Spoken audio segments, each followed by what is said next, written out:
Last week, during the September NintendoDirect, we got an in-depth trailer for Hyrule Warriors Age of Imprisonment. About a month ago, I analyzed the second trailer and wanted to thank you all for the positive reception to it. Now, this breakdown is a little late. Generally, Saturdays are when I work the longest on these videos, but this past Saturday was my wife's birthday and we were out celebrating the whole day. So since you've probably already seen a few analysis videos at this point, instead of me breaking down the entire trailer in linear fashion, I thought instead to take a look at some categories from the two trailers showcased on Friday and touch on a few new details that stood out to me. So without further ado, let's get into it. The world. In this shot, with Zelda and the Wind Mage, we see ruins of a column from what is likely Hylia's era. They can also be seen slightly in the second trailer during this shot. These seem to be the only non-Zonai ruins visible during any part of the Founding era, which makes sense if this game's timeline placement is between Skyward Sword and Minish Cap. Here, we see more of this Gerudo settlement, which is actually located near the Breach of Demise, a detail that was pointed out in Dreamshrine's analysis for the last trailer. I seriously recommend going to check out that video if you haven't already. In this sequence, Minoru seems to discover a collapsed room, locked by Zonai magic. I wonder if this scene is tied to the room that has the construct in it from the previous trailer. Well, those were all the details I was able to garner about the world and levels, so for now, we'll move on to the characters. First up, we have a playable random soldier? One more time. Whoa, coach, you can't. Whose mess is this? You put him on the TV. Go home! Bro, don't. Go home! Go home! It's hard to tell, but I think this could be an individual that was seen during the second trailer. I'm not sure though. A new Rito character is revealed and wields what looks like a feathered edge sword.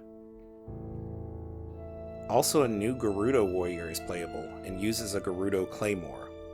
Now, about characters like this, I have to wonder if they are just generic stand-in characters like Gerudo Captain or Rito Captain, because one thing that occurred to me is that this Gerudo bears a resemblance, at least in build, to Buliara, and if the developers wanted to make the future cast of Tears of the Kingdom playable, whether as bonus characters or in DLC, I could see characters like Buliara and Teba literally just being alternate costumes for some of these more generic characters in the past. In these game share clips, if you zoom in, you can see the Fire Sage's face is revealed for the first time. Also, Queen Sonia is finally confirmed to be playable and utilizes a long light bow of some kind. Does this mean that Sonia has latent light powers from her bloodline, but time is just her more prominent power? Either way, honestly, she is one of the characters I am most excited to play as. Next, a new character, this brave Korok, is revealed, and he's just awesome. This Korok is wearing an ancient Hylian sash and uses the Forest Dweller sword. The Korok can also be seen in the Faron Woods, which is interesting given that it's on the opposite side of the map from the future Korok Forest. Could this mean that the Lost Woods was in a different location back then? Then there's this, the construct from the end of the last trailer. He's flying around and has the brave Korok on his back. These two seem to be closely connected in some way, kind of like the Hero of Time and Saria. The hero construct can also change shapes into others besides just the Link bot, so that'll be interesting. Now, I have a whole theory regarding this construct hero and what it could mean later in the video, so I hope you'll stick around for it. But for now, we'll move on to the next category, Ganondorf and his minions. First, we see Ganondorf using Miasma. I really want to see more demonstrations of how he used it before ascending to the Demon King. One of the screenshots of the game, released after the trailer, gives us a quick glimpse into Ganondorf's interactions with other Gerudo. Next, we see Miasma or Gloomspawn mummified? This is curious because I assume that the hands and Phantom Ganon only look like this because Ganondorf is mummified in the present day of Tears of the Kingdom, and that they are simply reflecting him. But there's more of this in another shot coming up, and I'll describe what I think is going on here. And like the miasma spawn before, this water villain looks almost identical to the mummified Ganondorf. Even the ribcage texture is exactly the same as our favorite dehydrated villain, just a bit thinner. This is again weird because Ganondorf is fully hydrated here, so why are his monsters and phantoms mummified? Then, in the second trailer, the shorter trailer, this water villain takes a different form and almost looks similar to Muktarok, but still quite different. Here, we see a beast that reminds me of Hyrule Warriors' Dark Beast Ganon. In another shot, we see a different beast sitting on marbled rock. We can tell that this one is different from the one earlier because this one has molten limbs, and does not have tusk on its face. They look similar, but not the same. And now with those things detailed, I believe I have figured out the running theme for this entire trailer, and it's represented in the background musical choice. It's not just the generic Ganon theme, but it's actually the Phantom Ganon theme from the battle at Hyrule Castle in Tears of the Kingdom. This whole trailer shows a lot of things that make it feel like Ganondorf was working on creating many types of phantoms, or rather, calamities, before ever getting sealed. I mean, look at this one. It has a scorpion-esque body like Calamity Ganon, and this one has boar tusk. I hope this game will give us many iterations of Ganondorf's phantoms and show us his plans on how to use them in the future. These shots come from the second, shorter trailer, and I think I've identified in lore what these miasma pose are. They are literally just demon spirits, the type Rauru and Sonia place shrines of light to prevent their resurrections by evil thoughts. This is what the Masterworks book suggests. Whether it was a thought, or a deep-seated grudge, or an inhuman entity that could be the source of the monsters is unclear. But there was an evil presence that harmed the people of the earth. Rauru and Sonia had thought about creating a kingdom where all people could live in peace. Traveled to each place one by one where evil spirits and evil thoughts were strong, and places with many monsters, in order to exorcise the evil. I mentioned this in my prior analysis video, but these spirits seem to exist at one particular time in the game, at least so far. It looks as if they appear before Ganondorf becomes the Demon King. All the shots of their appearance seem to be earlier on in the conflicts of Hyrule. This is potentially confirmed by Zelda's outfit in this sequence, which she only wore shortly after her arrival in the past. This matches with more information we are told from Tears of the Kingdom's Masterworks book.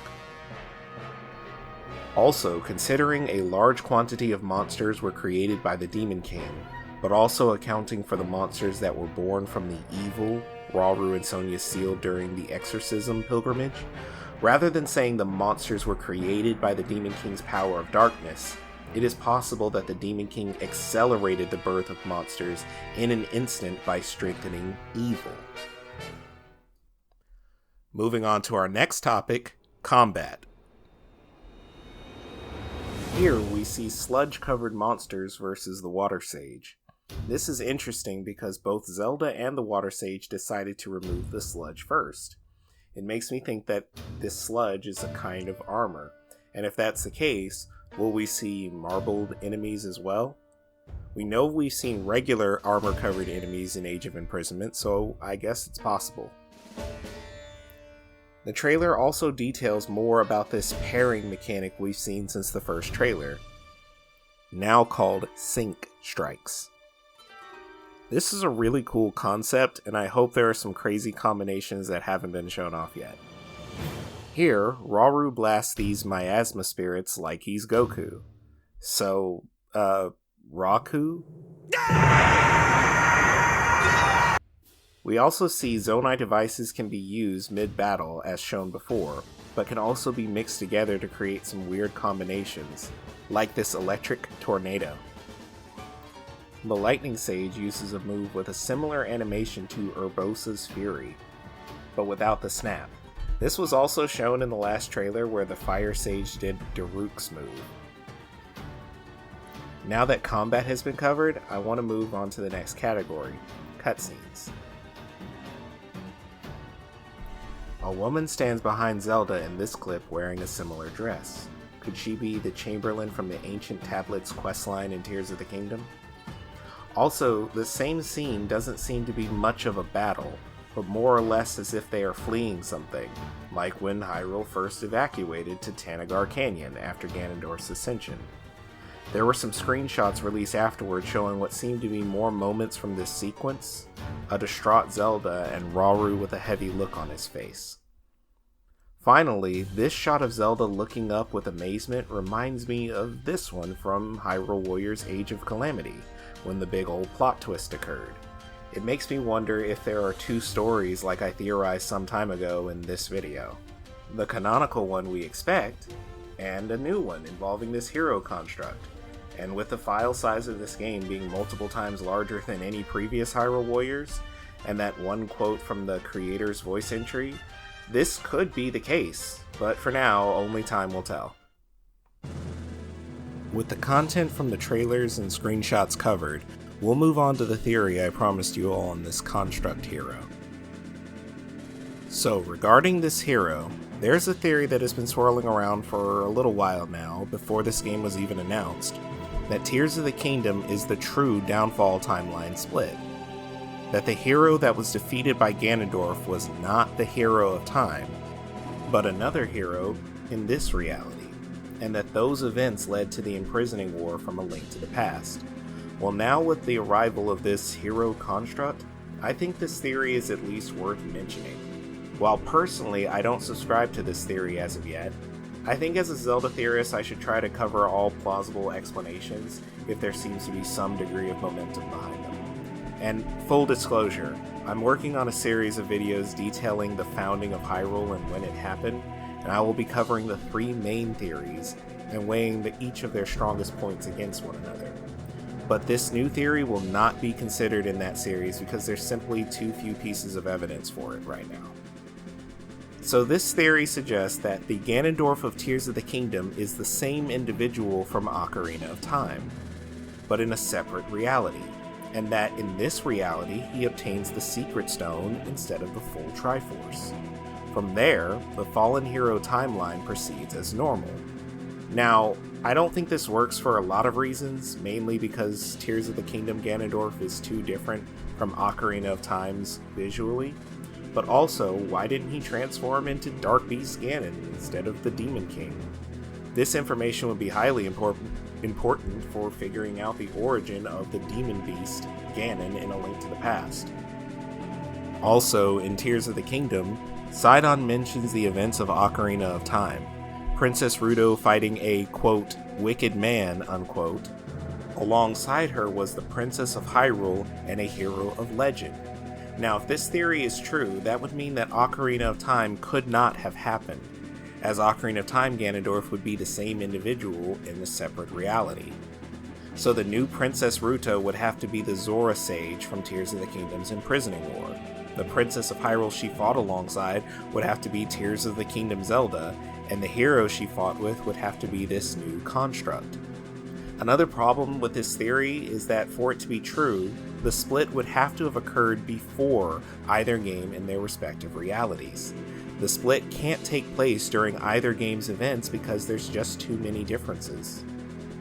The Raurus are different, the Ganondorf designs are different, the Demon King transformations are different, the sages are different, the Zeldas are different, the heroes are different, on and on and on. This could only happen if the split occurred much, much earlier in history, causing the rippling changes of the butterfly effect throughout history. Which means the only reasonable placement for the split to have occurred would have to be during Skyward Sword's ending. Now, the hidden timeline theory from the end of Skyward Sword isn't exactly a new theory at this point, but since the game presents its own time travel as a cause and effect time loop, the theory never gained too much traction. But if Age of Imprisonment shows this hero construct losing to Ganondorf, and causing the rest of the imprisoning war to proceed as we've heard it, then I suppose it might be time to reconsider that. Is Age of Imprisonment the alternate reality equivalent of Ocarina of Time? I guess we'll see. Now, I'll admit, I don't favor this theory at all. I think it's more messy than any of the other theories presented on Tears of the Kingdom's founding era, and I also don't like the idea that Ocarina of Time didn't happen in this reality, because it removes the influence of the Dark Beast Ganon.